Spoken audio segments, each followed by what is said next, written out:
In comedy they don't. Everybody's brought back together again. But it isn't meant to be funny in that sense, it's meant to be positive. So they'll go from order through chaos back to order again. It'll be a different order, it'll be a new order, and it will be more involving. And hopefully it will have resolved the confusion and the disruption in the middle. So that's the part which is going to happen. And Jesus has just come into there, he's upset the apple cart, he comes in with a daughter who's obviously in fits of tears and stuff, and two guys who hate each other's guts. And so far we have, so in this Athens there are situations which are full of vexation. This man hath my consent to marry her, Demetrius, and Lysander, this man hath bewitched the bosom of my child. Thou, Lysander, thou hast given her rhymes, interchanged love tokens, thou hast by moonlight at her window sung. We're getting an image here that this is one type of Athens.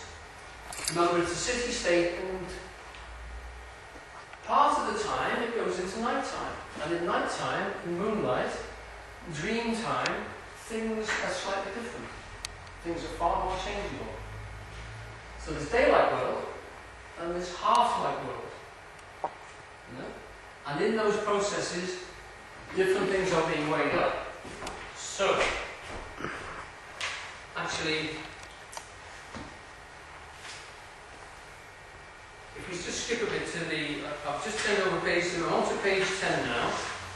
Theseus is the first speech on line 45.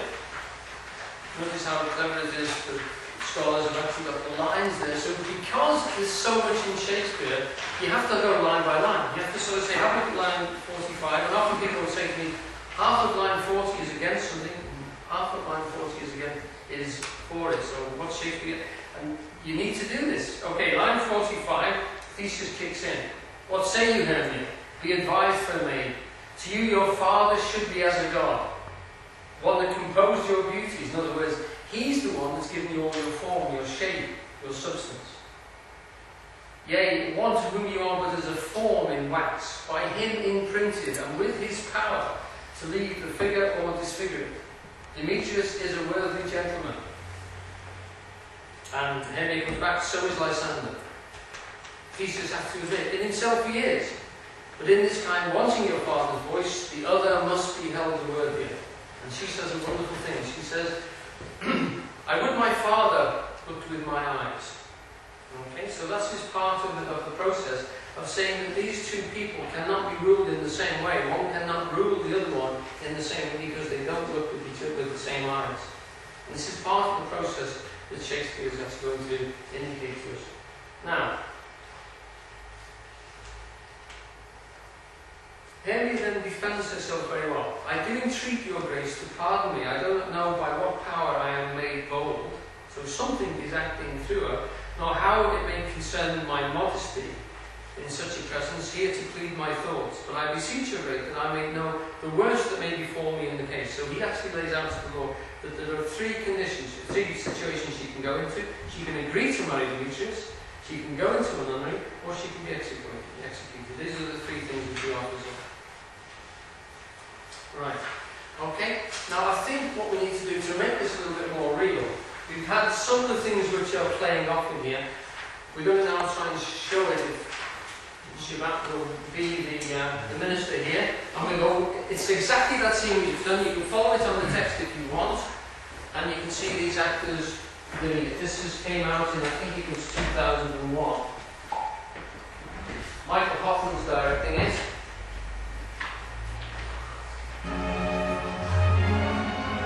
It's set in Tuscany in the 1890s.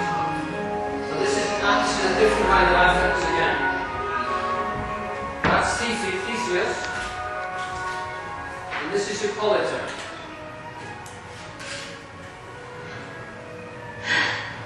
Fair Hippolyta, Varnish lover dwells always. 4 happy days bring in another moment. But, oh, methinks how slow this old moon wanes. She lingers by desire.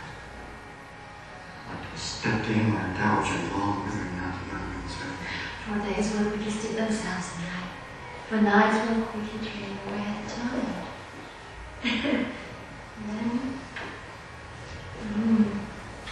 Let your silver bow, your golden hand, shall grow in the land of personalities. Happy Theseus, our renowned Duke.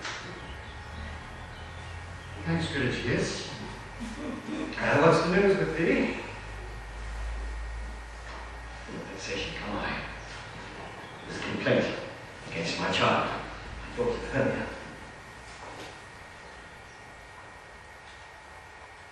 Stand forth, Demetrius. My noble lord, this man hath my consent to marry her. Stand forth, Lysander. This man hath bewitched the bosom of my child. Thou, Lysander, thou hast given her rhymes and interchanged love tokens with my child. With cunning hast thou pricked my daughter's heart, turned her obedience which is due to me to stubborn harshness. And my gracious Duke, be it so she will not hear before your grace consent to marry with Demetrius. I beg the ancient privilege of Athens. As she is mine, I may dispose of her, and that shall be either to this gentleman or to her death, according to our law, immediately provided in that case.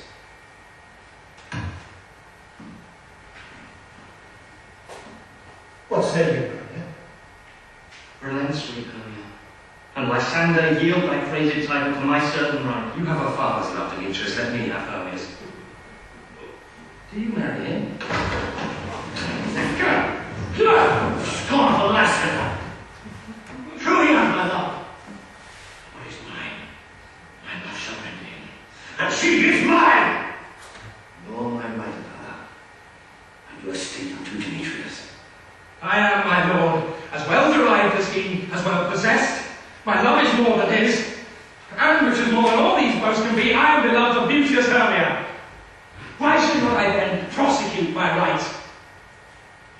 Demetrius, with a voucher to his head, made love to Nidal's daughter Helena, and won her soul.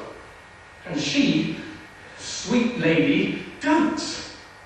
Devoutly dotes in idolatry upon this spotted and inconstant man. I must confess I have heard so much. I entreat your grace to pardon me.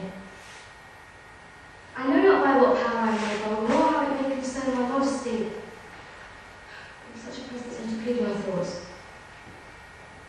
But I beseech your grace that I may know the worst that may befall me in this case. Either to die the death or to abjure forever the society of me. And therefore, fair Hermia, question your desires. Know of your youth.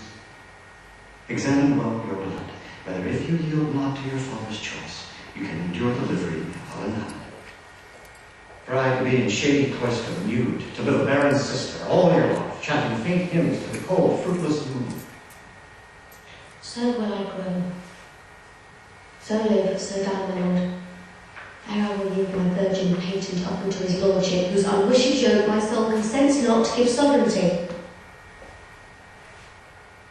Take time to pause.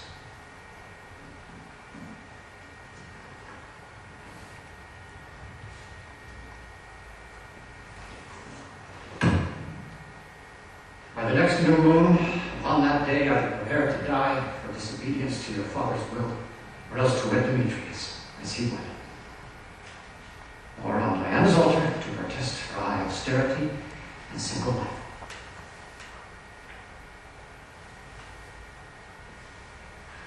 Pray for me. Look you arm yourself to fit your fancies to your father's will.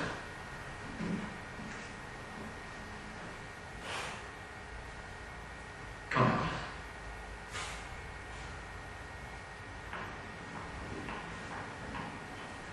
Demetrius, come. And come, Jesus. I have some private schooling